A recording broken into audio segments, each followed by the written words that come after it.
call he almost ignored. It was a quiet Sunday afternoon, the kind where the world feels slow, and the silence in your apartment starts to feel a little too loud. Daniel sat on his couch, staring at the ceiling, his phone resting face down on the coffee table. 3 weeks earlier, he had lost his job. His girlfriend had moved out, and his savings were running dangerously low. Yeah, life had hit him hard. The room smelled like cold pizza, laundry was piled in the corner, and the TV kept playing shows he wasn't really watching. Then suddenly, his phone started ringing. He glanced at the screen. Unknown number. Daniel sighed, rubbed his face, and let it ring. Spam call, bill collector, or another recruiter telling him they'd keep his resume on file. The phone stopped. Silence again. Then, it rang a second time. Same number. He groaned, picked up the phone, and almost sent it straight to voicemail. But something made him pause. A strange feeling, like a quiet whisper saying, answer it. So he did. Hello, he said, his voice flat, tired. There was a brief moment of static. Then a small, nervous voice on the other end. Hi, is this Daniel? He frowned. Yes, who's this? The voice hesitated. It's Mrs. Thompson, from your old apartment building. Daniel sat up slowly, confused. Mrs. Thompson had been his neighbor. Years ago, a sweet elderly woman, who used to bake cookies for everyone in the hallway. He hadn't spoken to her in almost 5 years. Mrs. Thompson, he said, surprised. Is everything okay? There was a long pause. Then he heard her voice tremble. I'm sorry to bother you, dear, but I didn't know who else to call.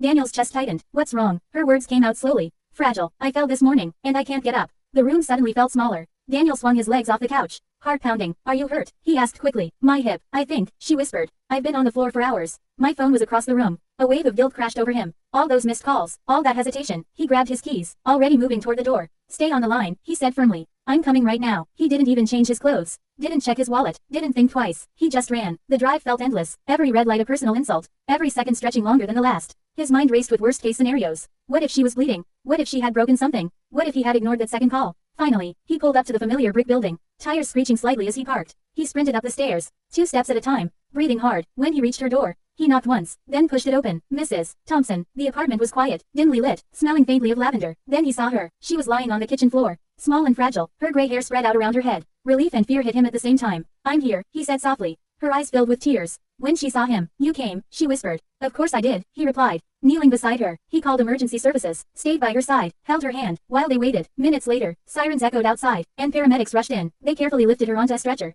checking her pulse, asking questions. Before they wheeled her out, she reached for Daniel's hand again. Her grip was weak, but determined. You saved me today, she said, her voice barely above a whisper. Daniel shook his head gently. No, you saved me. She looked at him, confused. He swallowed hard, eyes suddenly burning, because if I hadn't answered that call, I would have carried that regret for the rest of my life. The paramedics rolled her toward the ambulance, lights flashing, sirens ready. Daniel stood there in the doorway, watching them disappear down the street. The afternoon sun broke through the clouds, casting warm light across the pavement. He took a deep breath, feeling something shift inside his chest. Hope, purpose, a reminder that sometimes, the smallest decision, like answering a phone call, can change 2 lives at once. And from that day forward, Daniel made himself a promise. No matter how tired, how stressed, or how hopeless he felt, he would always answer the call.